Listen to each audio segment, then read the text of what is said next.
কোরআনের সবচেয়ে যে দামি আয়াত, ওই আয়াতটার তাফসীর আজকে করব।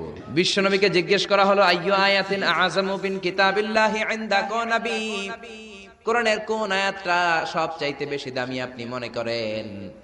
বিশ্বনবী বললেন, আযামু আয়াতিন মিন কিতাবিল্লাহি আয়াতুল কুরসি।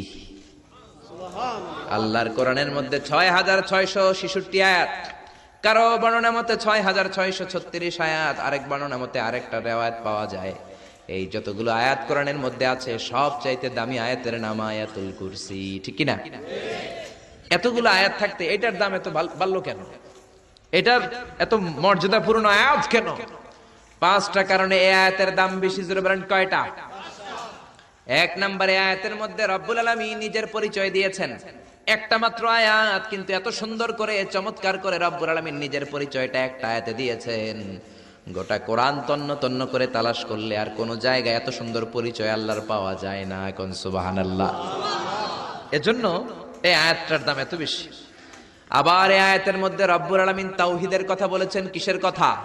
তাওহীদেরই মুর্শিদ আমার মুহাম্মাদের নাম বলো, মুহাম্মাদের নাম। আল্লাহর নাম জপলে বুঝতে পারি আল্লাহরই কালাম বলো, মুহাম্মাদের নাম। আল্লাহু আকবার। আল্লাহ তার একত্ববাদের ঘোষণা দিলেন, তিনি যে এক এবং একক।